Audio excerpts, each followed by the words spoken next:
I would like to show my pdflinkcheck program. We've recently added a ping feature.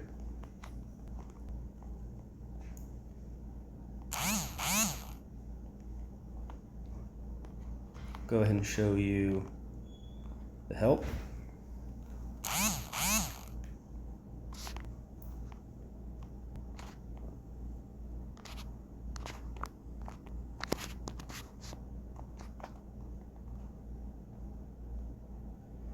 Cool, all right.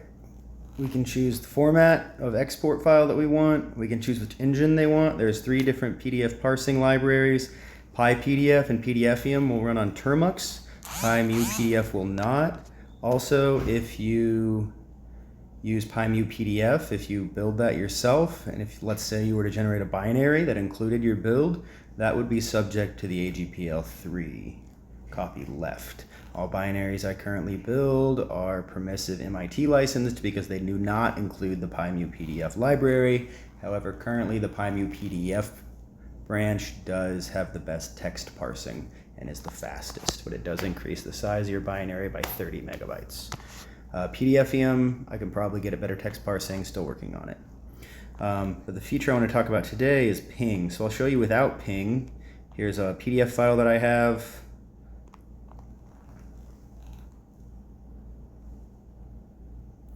Without ping, it runs pretty quickly. I've got debug turned on, so it's pretty verbose. Here I have 52 web addresses not checked, but I did find some issues with these mhtml files on someone's U drive that was referenced, so that's pretty interesting. We compute risk, but we didn't see any. I'll show you what this JSON file looks like. Copy.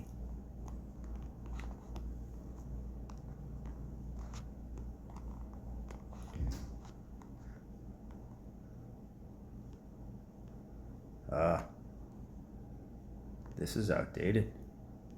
Oh, that's why. Ha! There we go. Boop. Better. We weren't using the source code, we were using the pipx installed version. There we go. Better. So now,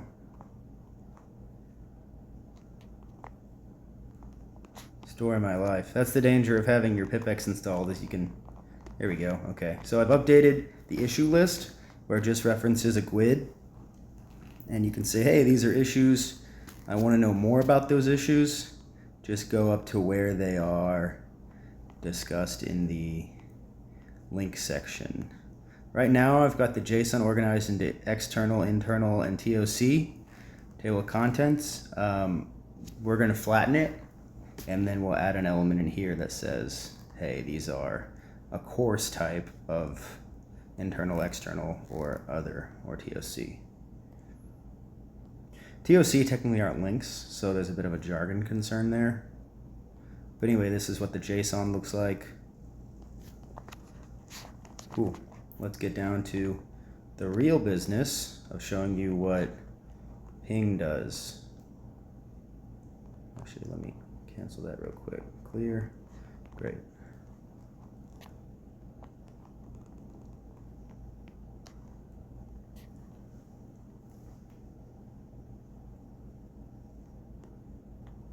Cool, so now it's pinging each website found one by one. Hey, look, we got a 403, bunch of 200s. It's going to do all 53 and call each one and figure out if they're valid or not. Some of them are coming back 429 or 408. I think I've been to the Ingersoll Rand website, and it does reroute cleanly. But you get a short list of ones that you should probably check manually. Maybe there's no issue, maybe there is.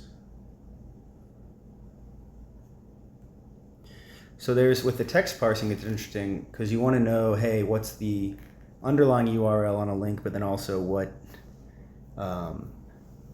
is the anchor text? So the underlying URLs, those are all coming in clean. I'm having an issue with some of the anchor text, how it appears. Like here, for example. I get dash introduction P.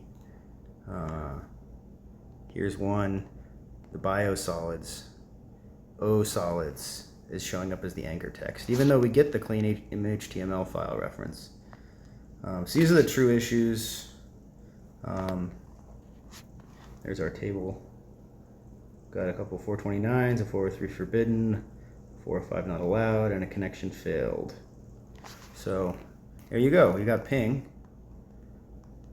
It's working. So you can enjoy this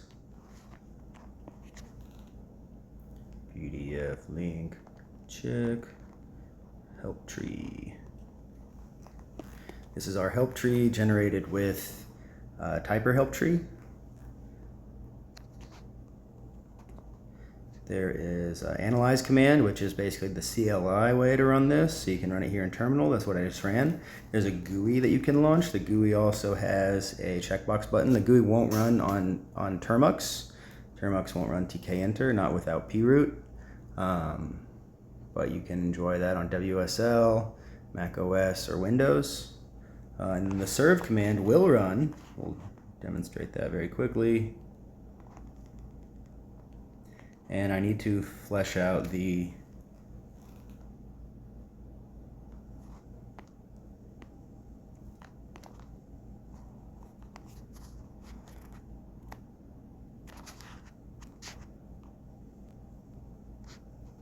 interface here. So this is pretty simple. You just get to choose a file and choose your PDF engine, and it'll return a JSON. So no ping check box there yet, but there are more options for your export format, etc., from the CLI and the GUI at this point. All right, thanks for watching.